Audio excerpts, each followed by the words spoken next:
You're listening to This Week in Cardiology from theheart.org on Medscape.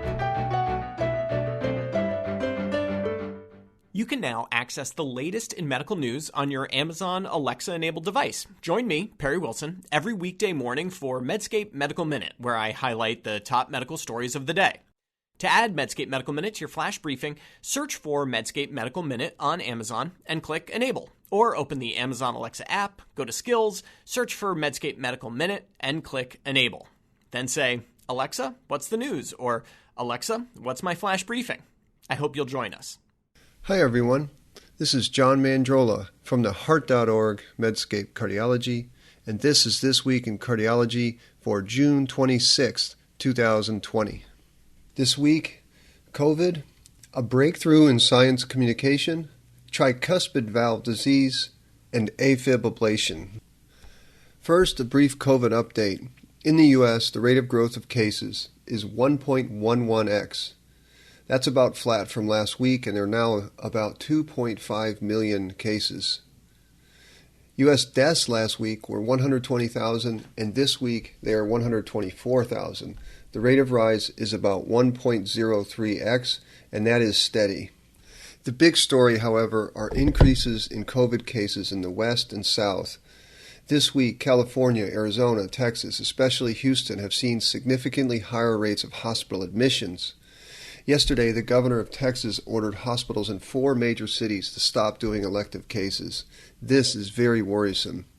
Deaths from COVID are still trending down, though, but as we know, COVID is a long illness and deaths may start trending up in the coming weeks.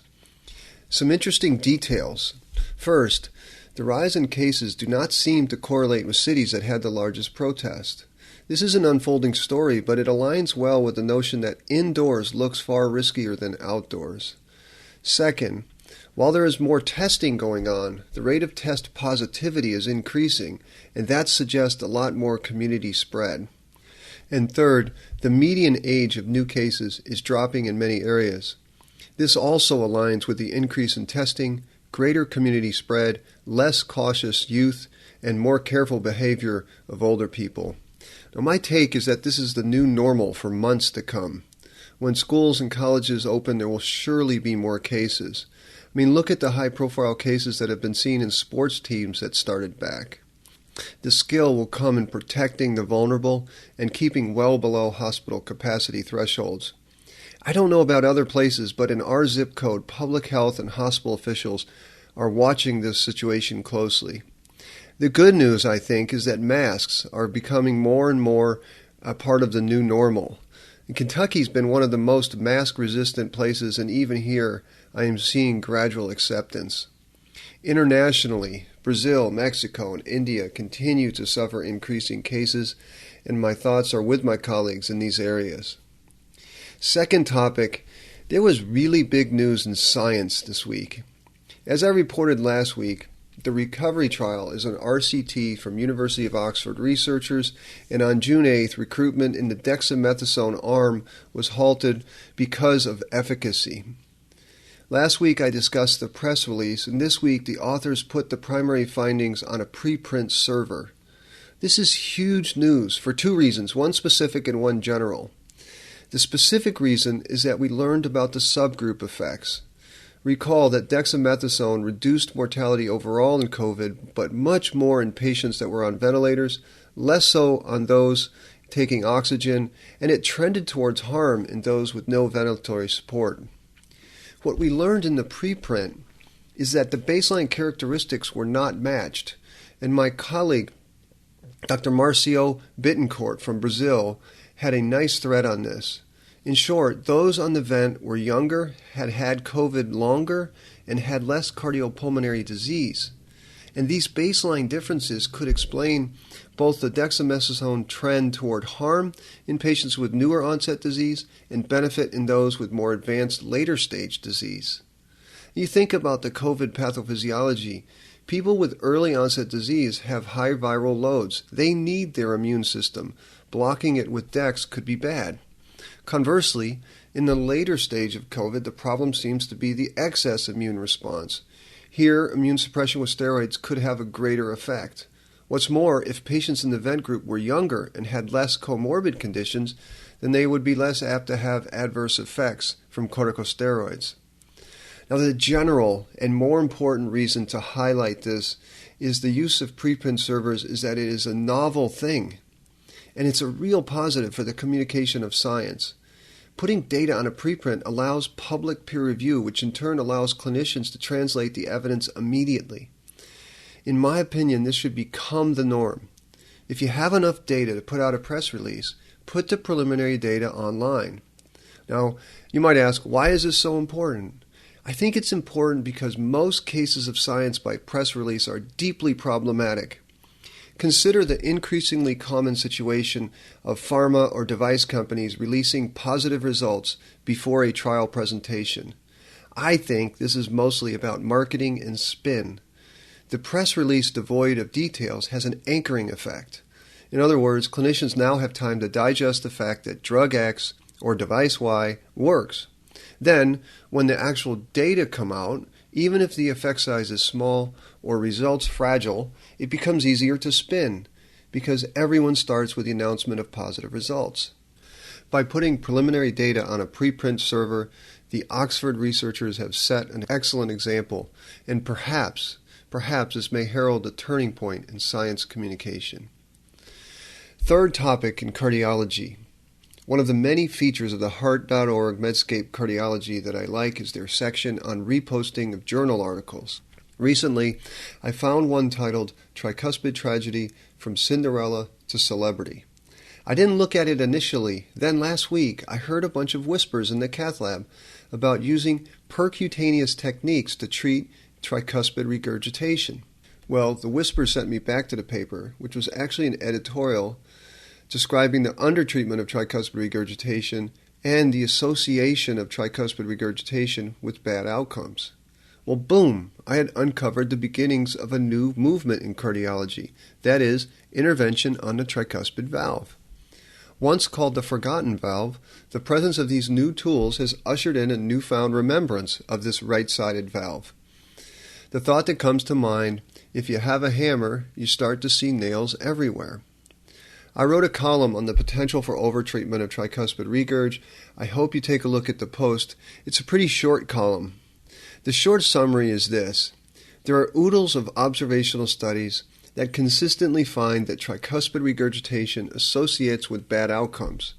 This has led some to make causal leaps. That is, the TR must be causing these bad outcomes, and hence we should fix it. In other words, tricuspid regurgitation is an unmet medical need. Now, the first problem with this is that tricuspid regurgitation is most often functional and due to other left-sided disease. Annular dilatation and tethering of the leaflets lead to TR. More TR leads to dilation of the RV, which then leads to more TR, and the cycle continues. The issue is that the cause of the tricuspid regurgitation is other pathology. Now, observational studies can't say whether TR causes the bad outcomes or is just a marker for other bad things like heart failure, mitral regurg, aortic insufficiency, pulmonary hypertension, or sometimes just even old age. The second issue is that studies underpinning the intervention on tricuspid regurg are extremely weak methodologically. This starts with the surgical literature, in which tricuspid valve repair with rigid annular rings at the time of left-sided surgery has become codified in guidelines, but there's no RCT-level evidence. Observational data show that concomitant tricuspid valve repair associates with less tricuspid regurgitation postoperatively. Studies looking at percutaneous approaches are even weaker. These are often single-arm studies with no control group, and the endpoints include estimates of TR, which we all know is difficult to quantify and highly dependent on the load. I concluded the column by suggesting that before we embark on a new era of treating the tricuspid valve, we do the proper science. And cardiology has excellent roadmaps. The TAVR trials and the MitraClip trials used RCTs, and they measured hard endpoints of heart failure admissions or death. If TR is as bad as the introduction sections of all these studies suggest it is, and the new tools for percutaneous intervention are as good as the people think, it should be easy to show a reduction in hard endpoints. I am afraid, though, that if TR intervention makes it past the regulatory hurdles without proper trials, it's possible that the main beneficiaries may be the doctors and hospitals rather than the patients. The last topic today is on AFib ablation, specifically about AF burden after ablation. Dr. Jeannie Poole from the University of Washington is one of the Cabana investigators, and she is lead author of a recent sub-study of the landmark outcomes RCT that compared AF ablation to antiarrhythmic drugs. The Journal American College of Cardiology published this paper, and it looked deeper at the effect on AF burden in the two groups. And Dr. Poole presented it virtually as part of the ESC heart failure meeting. Now recall that the main Cabana study included 2,200 patients with symptomatic AF were randomized to either a strategy of AF ablation or antiarrhythmic drugs. The main finding was that AF ablation did not significantly reduce the primary composite endpoint of death, disabling stroke, serious bleeding, or cardiac arrest. In the main paper, about 1,240 of the 2,200 patients had symptom-activated proprietary ECG event recording systems, and the AF ablation arm reduced the time to first recurrence by about 47%. The current sub-study looked at this group who also had 96-hour Holter monitors that were done biannually. Now, from the abstract, I cite two of the main findings of this sub-study. First, baseline Holter AF burden in both treatment groups was about 48%. At 12 months, AF burden in ablation patients averaged 6.3%, and in drug therapy group, 14.4%. Second main finding, AF burden was significantly less in the catheter ablation group compared with drug therapy patients across the 5-year follow-up. The p-value was less than 0.001. Now, these findings led to very warm conclusions that AF ablation not only reduced the endpoint of time to first recurrence, which is not the best endpoint, but it also reduced AF burden, which is a much better and more patient-centered endpoint. There is nothing false about these statements. They're completely true. Also true was Dr. Poole's statement to journalist Steve Stiles. She said, "I think it's really important, even for the persistent and long-standing persistent AF patients, you may be able to significantly improve the overall frequency and duration of AFib." The legendary electrophysiologist Dr. Frank Marchlinsky, along with other co-authors, writing in an editorial, wrote, "This analysis confirms the clear benefit of catheter ablation versus pharmacological therapy in preventing recurrent AF in patients with symptomatic AF and is important in being one of the largest prospective studies to report on the benefit of catheter ablation on AF burden." Okay, that is true, but let's look at the figures in this paper. They are sobering, and I say that as a person who does a lot of AF ablation. Go to Figure 2 in the JACC paper. It shows that before ablation, the average AF burden in both groups was about 48%. That is a lot of atrial fib. At 5 years, which is decidedly not a long follow-up given that half the patients in Cabana were less than 65 years old, guess what the average AF burden was in the two groups? In the ablation arm, the average AF burden went from 48% down to 15%. That sounds really good.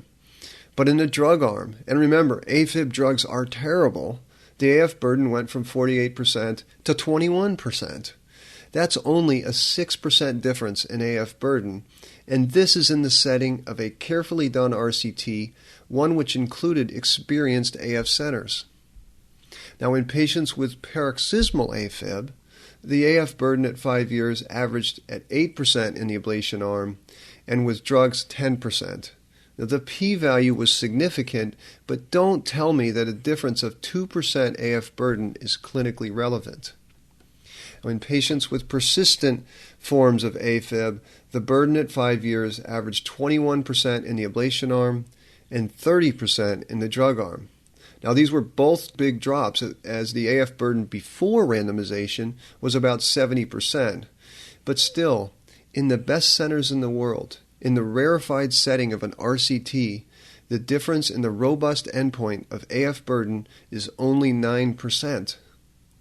Now, to be fair, and I know some people will say there were crossovers here, and some of the impressive reduction of AF burden in the drug arm may have been due to patients in the drug arm getting ablation. Nonetheless, I find the small differences in the two arms very, very sobering for our field. These findings are highly consistent with the main paper findings, which use time to first recurrence. In this endpoint, yes, AF ablation did do better than drugs, but at 5 years, in the best centers in the world, in a selected population, less than half the patients in the ablation arm were free of AFib. So my take-home from this finding is twofold.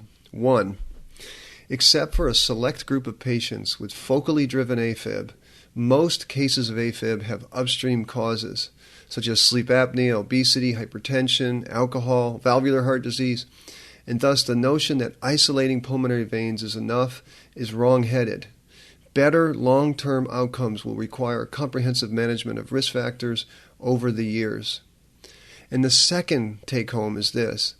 If PCI of a tight coronary lesion has a large placebo effect, the far bigger carrying signal from an AFib ablation must have at least some placebo effect. Thus, given the extremely small differences in AF burden in this sub-study, it's highly possible that the observed quality of life benefits from ablation may at least partially stem from placebo effect. And I think this argues for a proper sham-controlled study. An announcement before I close. Next week, This Week in Cardiology takes a week off to celebrate our 4th of July holiday. I will resume the following week, and I will feature an interesting randomized controlled trial in left atrial appendage occlusion. So that's it for This Week in Cardiology. As always, I am grateful that you listened. Thank you. And remember, if you like this podcast, please consider taking the time to giving us a rating, writing us a review, or talking with a friend. That way other people can find us. Until 2 weeks, this is John Mandrola from the Heart.org Medscape Cardiology. You're listening to This Week in Cardiology from the Heart.org on Medscape.